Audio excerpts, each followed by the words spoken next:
예, 시민 여러분 안녕하세요. 제천 지역에서 누구보다도 지역을 또 사랑하는 열정이 강하시고 관광하면 또 이렇게 나름대로 공부를 많이 하셔가지고 관광의 활성화에 대해서 또 2탄으로 하실 얘기를 듣는다. 이 제천 관광의 현안 문제점 기출문제풀이 조남표 민주당 위원장님에게 드립니다. 안녕하세요. 네, 안녕하세요. 지금 참 먼저 이렇게 서두에 이렇게 궁금한 질문인데 내년에 출마 준비는 잘 되고 계신. 그래서 어떠십니까? 좀 공식적으로 말씀하시긴 하시면 안 하셔도 돼. 또 나가시는 걸 알겠습니다. 그 관광에 대해서 좀 한 말씀 좀 다시 이렇게 더 덧붙여서 저번에 좋은 말씀 하셨는데 또 2차적으로 이제 지금 현안 관련해서 말씀 부탁드리겠습니다. 네, 지난번에 그 제천 관광에 대해서 조금 모자란 부분들, 열정이 강하셔가지고 그런 부분들에서 말씀하시고 좀 아쉬운 점이 있었습니다. 그래서 이렇게 또 다시 시간 마련해 주신 지 기자님 감사드리고요. 그런 부분에 대해서 조금 한 번 더 짚어 넘어가고 싶습니다. 글쎄요, 저도 궁금해서 그 의림지 같은 경우는 저번에 좀 말씀하시고 그다음에 이제 청풍호반 그렇게 해서 순서대로 해서 평소에 이제 생각하셨던 부분. 조금 지난번에 말씀드린 그 내용의 요지는 머물러 갈 수 있는 관광지, 체류 관광지로의 어떤 면모. 다시 또 오는 관광지. 그렇죠. 재방문할 수 있는. 재방문 관광지. 이런 관광지로의 그 모색이 우리 그 제천에서 관광 산업을 발전시킬 수 있는 목표가 될 것입니다. 그런데 지금까지는 이제 그렇게 좀 추진했던 부분들이 좀 미흡한 부분들이 많습니다. 어떤 부분이 이제 좀 지적하시다면? 지금은 사실 관광이 체류용 관광지로 가야 되는데 체류용 관광지가 되자면은 그 주변에 어떤 그 유락시설이라든가 잠잘 수 있는 숙박시설이라든가 또 그 음식업 이런 것들이 복합적으로 같이 단지가 조성화되고 이랬을 때 어떤 관광산업이 발전이 되고 또 시민에게도 어떠한 혜택이 돌아가게 되는데 지금까지 이제 그런 부분들이 지금 거의 없습니다. 일각에서는 또 우리 주변 개발하는 건 또 그렇지 않냐 이렇게 얘기하는. 글쎄 그 개발이라는 차원을 조금 오해하시는 부분들이 있습니다. 관광 자원을 그대로 두고 그 관광 자원을 최대한 활용을 해서 어떤 그 시민들이 혜택이 돌아가고 저 시 입장에서 봤을 때 어떤 이익이 생기게끔 하는 것이 관광 정책입니다. 그런데 개발을 한다고 해서 무조건 다 파헤치고 없애고 이런 것들이 아니거든요. 자원을 활용한다는 차원에서 봐야 될 것 같습니다. 활용하는 거죠. 그 대표적으로 그래서 이제 아이디어라든가 제시할 만한 저번에 주차장 얘기도 하시고 그랬어요. 의림시 같은 경우가 대표적으로 이제 제가 말씀드릴 수 있는 부분들인데 우선 장시간 어떤 체류할 수 있는 공간 그런 것들을 조성할 필요가 있어요. 지금 많이 미흡한 거예요? 네. 그래서 지금 의림지를 보게 되면 의림지를 다 돌아 올라가서 차량이 그 안에 파크랜드 쪽에다 차량을 세우고 거꾸로 의림지를 이렇게 구경하거든요. 그렇게 봤을 때는 의림지를 반도 못 보게 되죠. 그러고 돌아가기 때문에 의림지의 어떤 진정한 의림지가 가지고 있는 특성을 갖다가 전혀 깨우치지 못하고 가는 거예요. 그래서 제가 이제 주장하는 것은 의림지는 의림지 뚝 밑에 그쪽에다 주차장을 형성을 하고 그 언덕배기 올라가는데 그러면서부터 의림지를 이제 처음부터 밟아 올라가는 겁니다. 걸어서. 예전에 저희들이 차량이 없을 때 시내버스 타고 다닐 때 의림지 초 입구에서 내려서 의림지를 봤습니다. 그런 방식으로. 그때는 상당히 관광 활성화가 됐었거든요. 관광객도 많이 오고. 근데 지금은 거꾸로 이제 잠깐 보고 가기 때문에 의림지를 모르고 가는 그런 경우거든요. 그렇기 때문에 의림지를 제대로 보려면 또 관광객들에게 의림지를 최대한 관광 자원으로서 관광지로서의 가치를 느끼게 하려면 일단 의림지 뚝 밑에 주차장을 만들고 거기서부터 의림지를 밟아 올라가서 영호정을 구경하면서 그 소나무 그 역사적인 어떤 의미가 담뿍 담겨져 있는 그 소나무를 보면서 올라가서 자치 코스로 가야 된다. 예, 역사적인 그 가치를 일단 느끼게 되는 겁니다. 그 수령 몇백 년이 된 그 소나무들을 보면서 사람들은 자신이 작아지고 또 역사 앞에 경건해지는 거거든요. 어떤 그런 기운을 받아서 의림지를 보게 되면 의림지의 어떤 그 새로운 모습을 보고 이게 단순 저수지가 아니고 어떤 역사적인 가치가 있구나 이런 생각을 하게 되는 거죠. 그리고 들어가면서 의림지에 대한 역사를 갖다가 거기에 충분히 설명할 수 있는 그런 그 스토리. 시설을 만들어 놓고 스토리. 또 그러고 지금 의림지를 다녀가도 예. 의림지가 뭐 하는 데인지 모르고 가는 분들이 많아요. 그냥 뭐 하는 저수지구나. 또 저수지, 물 됐지. 뭐, 논에다 물 대는 곳. 이 정도로만 인식을 하고 있는데, 사실 그 의림지 그 기능을 예. 들여다보면 참 놀랍거든요. 어. 예. 그 수리시설을 만들어 놓고, 그 옛날에 그 사만시대 수리시설을 만들어 놓고, 그 물길을 따라 청년들 전체에 물을 싹 공급을 해주거든요. 어떤 그 사람 심장에서 전신에 피가 그렇죠. 공급이 되듯이 예, 그렇게 설계를 해놨습니다. 그렇기 때문에 일단 그 의림지를 들어서면서 의림지 그 가시게 되면 그 노선 가든인가 있어요. 그 뒤쪽에 그 산이 있는데 그 한 100m 정도밖에 안 됩니다. 나지막하죠. 그 산 꼭대기를 이렇게 이제 올라가서 전망대를 그쪽에 만들어 놓으면 거기서 전망도 하고 제천 시내가 다 보이고 또 의림지 그 청전뜰이 다 보입니다. 어디 그 활터 지나서 아니요. 그러면 활터 가기 전에 활터 가기 전에 영호정 지나서 그 한 조만한 2, 30m 가면 좌측에 노선가든이라고 있어요. 그래서 그 꼭대기에다가 전망대를 만들어 놓고 여기 의림지에서 공급되는 물이 어떤 식으로 청전뜰로 공급이 되는지 거기에 대한 설명을 덧붙여 놓고 이게 스토리거든요. 스토리 있는 관광지를 만들어 놔야 되고 또 그리고 학습 효과도 있어야 돼요. 사만의 초록길도 그쪽 방향에 생기잖아요. 단순하게 뭐 수리시설이다 이게 아니라 어떻게 이게 수리시설이 됐는지 이 기능이 어떤 기능을 하는지 학생들도 어린 학생들도 소풍 와서 그걸 봄으로써 느끼고 학습하고 가야 되는 겁니다. 그래야 의림지가 가치가 있는 거지. 단순하게 그냥 구경만 해봐야 저수지밖에 안 되는 겁니다.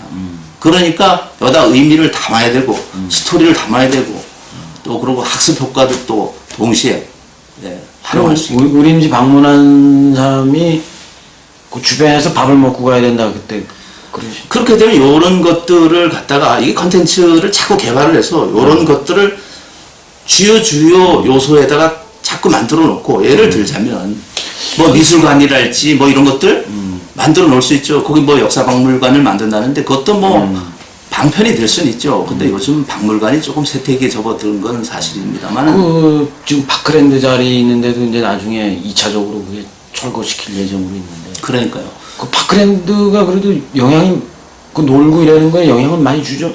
긍정적인 영향도 어떠세요? 위원 보실 때.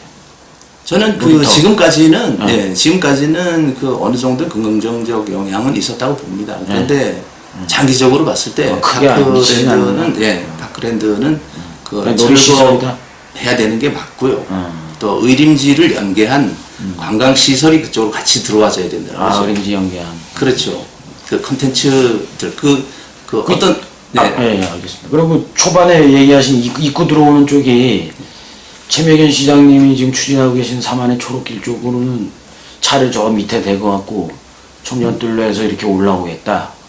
이런 스토리도 있는데 그건 어떻게 보시나요?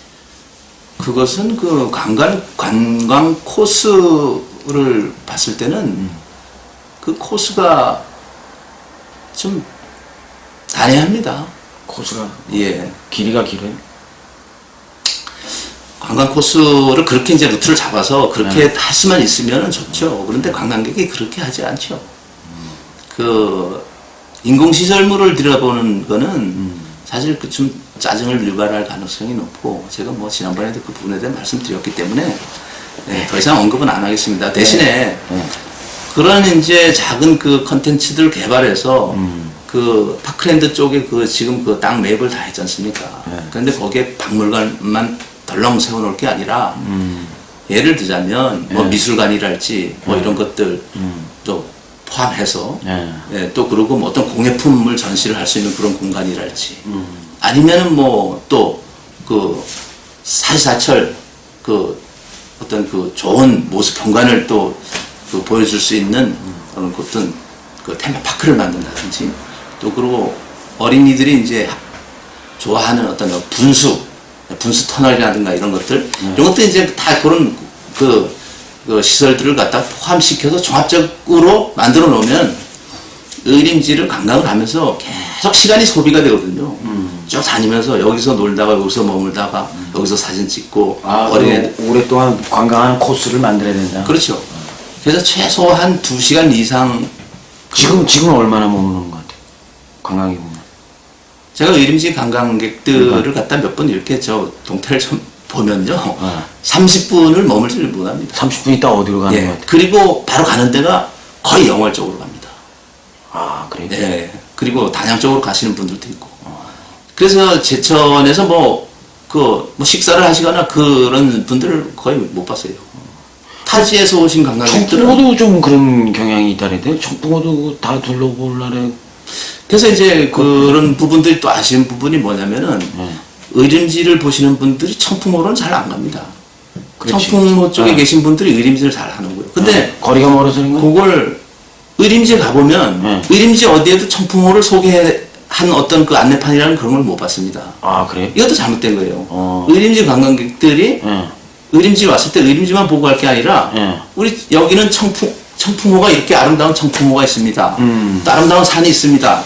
이런 것들을 같이 거기에 전시를 함으로 그렇지. 인해서 또 안내판 약도 이런 것들 같이 전시를 함으로 인해서 관광객이 의림지를 보고 가까운데 여기 가면 좋겠다. 이런 생각이 들게끔 해야 한다는 거죠. 그러니까 의림지에서 가다 보면 시내를 거쳐서 청풍으로 가니까. 예. 그죠? 예. 그리고 어떤 그 의림지에 보면 그 안내소 같은 걸 보지 못했어요. 보게 되면 뭐 안내소 같은 거 최소한 그 종사하는 사람이 있고 거기 그 상주로 이제 그 출연한 사람이 있고 그 안내 역할도 하고 또 그러고 팜플렛 같은 거 다 배치해 놓고 의림지뿐만 아니라 제천 전역을 볼 수 있게끔 이렇게 다 그 안내 책자 만들어 놓고 그러니까 지금 위원님 말씀하시는 게 지금 오는 관광객은 진정한 관광객이 아니다. 어떻게 보면 많이 잠깐 왔다 가는 뜨내기 관광객이 많다 이런 뜻도 좀 있는 거죠. 한 번, 두 번 오신 분들이 주머니에서 또 돈 꺼내야 돼요. 한 번, 두 번 오신 분들이 그 의림지를 정말 그 감명 깊게 보고 나와서 다른 분들한테 또 전파를 해서 또 다른 분들이 또 관광객으로 다시 의림지를 방문을 하고 또 그분들이 다른 사람을 또 모시고 다시 오기도 하고 어떤 이런 그 의미 있는 관광지로 만드는 것 그게 첫째 목표고 또 그리고 의림지를 방문하신 분들이 실제 그 의림지에 대해서 학습을 하고 느끼고 또 그리고 어느 정도 머물다가 또 근처에 어떤 그 소비를 할 수 있게 식사라도 하고 또 숙박시설이라도 있고 그러면은 그것이 결국 제천 시민들한테 이익으로 돌아오거든요. 근데 이런 것들이 없었을 때는 결국 말씀하신 대로 뭐 어떤 뜨내기 관광객 잠깐 머물다 가는 관광객 이것밖에 안 되거든요. 그분들이 오신 만큼 많이 왔다고 자랑할 게 아니라 몇 분이 오셨더라도 그분이 과연 제천에 오셔가지고 얼마만큼 돈을 쓰고 갔느냐 어떤 제천 시민에게 이익을 주고 갔느냐 이런 것들이 중요하다겠죠. 그럼 이제 두 번째는 청풍호나 뭐 또 다른 관광지. 네, 그래서 청풍호는 이제 장기적으로 개발을 해야 된다는 말씀드리고. 지금 케이블카 부분은 어떻게 생각하세요? 좀 괜찮은 방법 케이블카? 네, 지난번에 잠깐 언급드렸지만은 케이블카 같은 경우 사실 그 비봉산이 너무 좁기 때문에 협소하기 때문에 사실 케이블카를 비봉산에 설치한다는 것은 나중에 그 비봉산의 그 관광객이 그 최대한 인원을 수송을 했을 때 케이블카가 관광객을 최대한으로 수송을 했을 때 관광객이 비봉산 꼭대기에서 머물 수 있을 수가 없어요.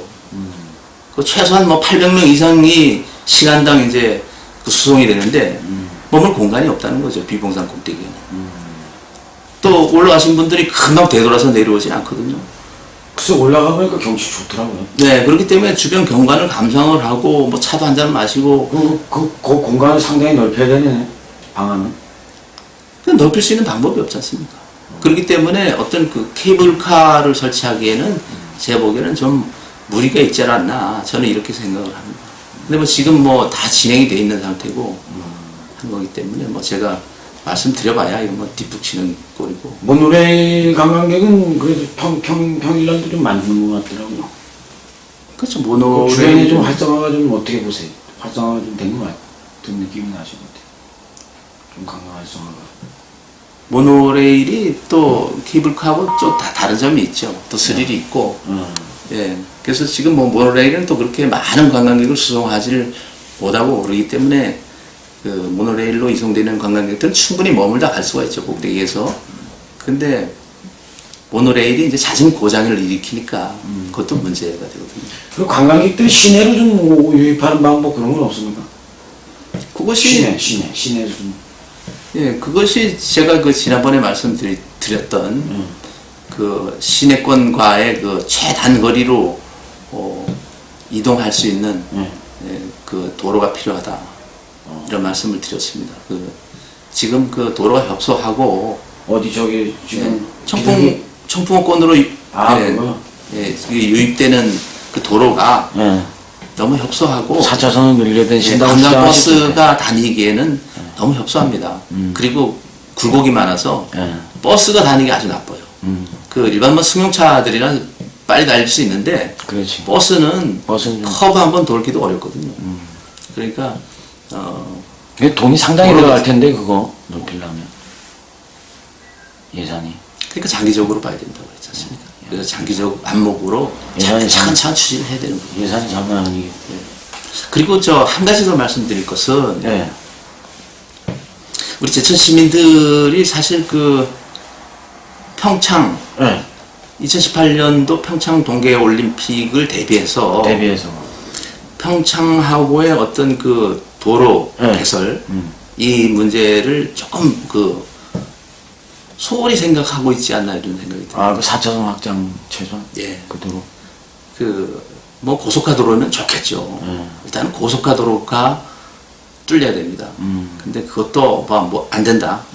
그러면은 4차선이라도 예, 국도 4차선 확보장이라도 뭐 시급하다. 그 왜서 그러냐면 사실 평창이 이제 세계적인 그 동계올림픽 메카가 되지 않습니까? 지금도 평창 쪽으로 사실 동남아권에서 관광객이 상당히 많이 유입이 되고 있어요. 겨울에도 그죠. 네, 그렇죠. 그런데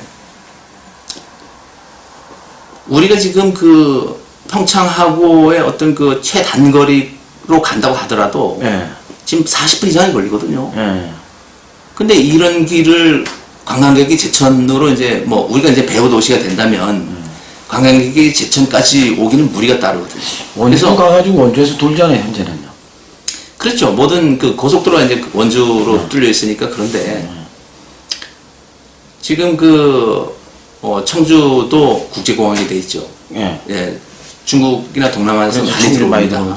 예, 많이 들어오는데 그 동서고속도로가 지금 제천까지 내년에 연결되지 않습니까? 그러면은 제천에서 바로 내려서 평창으로 최단거리로 가게 되면 고속도로가 예를 들어서 뚫린다고 할 것 같으면 20분 내에 평창을 들어갑니다. 그러면 20분이면 이거는 지금 영월권하고 제천하고 20분 내에 가능하죠. 네, 그런데 영월 분들이 제천을 상당히 많이 유입이 됐어요. 또 그리고 저 사북 정선 사북 카지노 그 이쪽에 종사하시는 분들 제천에 상당히 많이 지금 주택을 하고 있습니다. 그렇듯이 교통편이 좋으면 평창 쪽에 일일 생활권을 만들어야 된다 이런 얘기시면 어떻게 보는 거죠? 일일 생활권도 되고. 그렇죠. 주거지가 결국 평창 쪽에 있는 분들 또 포함해서 또 그리고 그것도 관광시설에 종사하시는 모든 분들이 제천을 주거지로 두고 출퇴근할 수 있는 그런 여건이 조성된단 말이죠. 하나의 지역이 된다는 얘기는. 인구 유입에도 상당히 도움이 되고 뿐만 아니라 관광지로서 어떤 그 평창이 메카로서 관광지 어떤 그 시설을 제공을 한다면 우리 제천은 중부 내륙 관광지 이게 제- 메카. 예, 제천은 그 관광지 관광객의 어떤 그 모든 편의를 제공하는 호텔이랄지 또 그런 위락시설 단지가 될 수 있단 말이죠. 그렇지. 20분이면 금방 오거든요. 관광객들한테 20분이면 그러면 지금 저 영월 가는 길도 영월 가는 길은 괜찮잖아요. 괜찮죠. 영월 가는 길은 괜찮죠. 그게 고속화도로거든요. 근데 지금 평창 그거 상당히 좀 신경 써야 된다. 그러니까 그걸 우리 제천은 앞으로 그 뭐 지난번에 혁신도시를 갖다가 어떤 도약을 놓쳤지만. 계기로 보고 올인을 했었는데 예. 지금 평창 제천 간의 어떤 고속화도로에 올인을 해야 됩니다. 아. 2018년도를 봐서는 그렇게 되면은 제천이 분명히 어떤 관광지로서 될 것 같아요. 근데 어떻게 보세요 지금? 근데 이 부분은 그 제천 시장님 또 그러고 우리 또 국회의원님들께서도 풀어야 할 숙제 같습니다. 제가 보기에는 꼭 뭐 다른 거에 매진할 게 아니라 이 부분에 진짜 그 장기적 안목으로 봤을 때는 이 부분에 대해서 올인을 좀 해주십사 이런 부탁 말씀드리고 싶네요. 그럼 뭐 이제 일단은 지금 그 부분에 얘기하신 부분이 그 말씀하신 거 보니까 어떻게 보면 비전인데 비전 제시를 이 시민들이 이제 그런 부분에 대해서 둔감하다 좀 이렇게 좀 잘 뭐 신경을 안 쓰시는 게 아니고 어떤 좀 왜 예. 평창하고의 어떤 그 도로가 예. 개설이 돼야 되는지에 대해서 이해를 못 하시는 부분들이기 때문에 제가 이런 말씀 드리는 겁니다. 하나의 이제 생활권이라서. 예. 평창은 그 어떤 그 동계 올림픽의 메카 거점 도시를 만들고 우리 제천은 거기에 대한 혜택을 받는 폐허 도시를 만들자. 예. 사실 평창에서 원주 가기가 더 어렵습니다. 제천 나오는 것보다. 아 그래요? 그랬을 때 제천이 어떤 그 혜택을 볼 가능성이 훨씬 더 크죠. 또 그리고 서울 쪽에서 이제 관광객이 평창으로 가자면은 원주를 거쳐가게 되니까 예, 원주권으로 흡수가 될 가능성이 있는데 평택 이남 지역에서는 제천으로 들어오는 게 훨씬 더 가깝습니다. 그렇죠, 그렇죠. 예, 제천에서 평창 20분이라면 동서고속도로 뚫리면 예, 뚫리고 여기 제천에서 평창까지 고속화도로가 20분 만에 출발을 한다 그러면 관광객이 다 제천을 거쳐 평창을 들어가게 되죠. 최단 거리니까. 그렇죠. 이랬을 때 어떤 제천의 역할 그걸 갖다가 저희들이 지금 심사숙고를 하지 않으면 안 되는 거죠. 2018년을 내다보고 혁신도시 이후에 가장 저희들이 숙소를 여기다 둬갖고 밥도 여기서 먹고 출발할 수 있는 상황이 돼. 그렇죠. 가장 저희들이 중점적으로 추진해야 될 부분이죠. 그러니까 제천에 호텔이 들어서도 평창으로 다 갈 수 있습니다. 20분이면. 그렇죠. 예. 또 거기 계신 분들이 여기서 저 제천에 그 생활권을 두고 출퇴근 다 가능하고요. 그리고 아까 얘기했듯이 청주공항이나 이쪽에서 오신 분들이나 저쪽 경상도에서 올라오는 분들이 이제 거쳐서 갈 수가 있고. 예, 청주공항으로 들어오시는 분들은 대부분 이제 외국 관광객이 되겠죠. 이런 분들은 다 제천을 거쳐서 가게 되고 제천이 어떤 그 호텔이 들어서도 좋을 만큼 어떤 입지적인 그 유리한 조건을 조성해 주는 거가 되거든요. 그 유동 인구가 많아지는 거죠, 쉽게 말해서. 그렇죠. 아무튼 이렇게 좋은 시간 내주셔가지고 좋은 말씀 잘 들었습니다. 추후에 또 3탄으로 또 찾아뵙도록 하겠습니다. 좀 뭐 연구 좀 더 이렇게 지역을 위해서 관광 연구 좀 많이 해주셔갖고 또 쇼킹한 또 이런 얘기 좀 또 나중에 또 들어보도록 하겠습니다. 예, 다음에 또 기회를 주시면은 또 못다한 말씀 또 드리도록 하겠습니다. 그나저나 내년에 출마하실 건지. 나름대로 준비는 하고 있습니다. 예. 하여튼 좋은 말씀 감사합니다. 네, 감사합니다.